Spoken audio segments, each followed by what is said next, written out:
S Alam গ্রুপের কর্ণধার মোহাম্মদ সাইফুল আলম ও তার পরিবারের সদস্যদের নামে থাকা ১২৫টি ব্যাংক হিসাব অবরোধের আদেশ দিয়েছেন আদালত। দুর্নীতি দমন কমিশনের আবেদনের পরিপ্রেক্ষিতে ঢাকা মহানগর দায়রা জজ আদালতের ভারপ্রাপ্ত বিচারক ইব্রাহিম মিয়া বৃহস্পতিবার এ আদেশ দেন। প্রথম আলোকে এ তথ্য নিশ্চিত করেছেন দুদকের পাবলিক প্রসিকিউটর মীর আহমেদ আলী সালাম।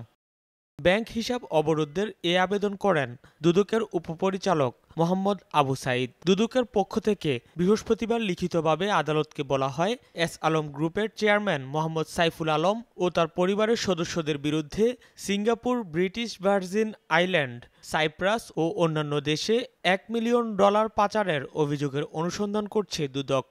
অভিযোগ অনুসন্ধানের সময় মোহাম্মদ সাইফুল আলম ও তার পরিবারের সদস্যদের নামে ফার্স্ট সিকিউরিটি ইসলামী ব্যাংকের ১২৫টি ব্যাংক হিসাবে ২২,৬৫,৪৯,১৯১ টাকা জমা রয়েছে। পিপি মীর আহমেদ আলী সালাম প্রথম আলোকে বলেন, এস আলম গ্রুপের চেয়ারম্যান মোহাম্মদ সাইফুল আলম ও তার পরিবারের সদস্যদের বিরুদ্ধে অর্থ পাচারের অভিযোগ অনুসন্ধান করছে দুদক। অনুসন্ধান পর্যায়ে ১২৫টি ব্যাংক হিসাব অবরুদ্ধ করার আবেদন করা হয়েছে। শুনানি নিয়ে আদালত সাইফুল আলম ও তার পরিবারের সদস্যদের নামে থাকা ১২৫টি ব্যাংক হিসাব অবরুদ্ধ করার আদেশ দিয়েছেন। এর আগে গত ৭ অক্টোবর এস আলম গ্রুপের কর্ণধার মোহাম্মদ সাইফুল আলম তার স্ত্রী, সন্তান, ভাইসহ ১৩ জনের দেশ থেকে নিষেধাজ্ঞা দেন আদালত।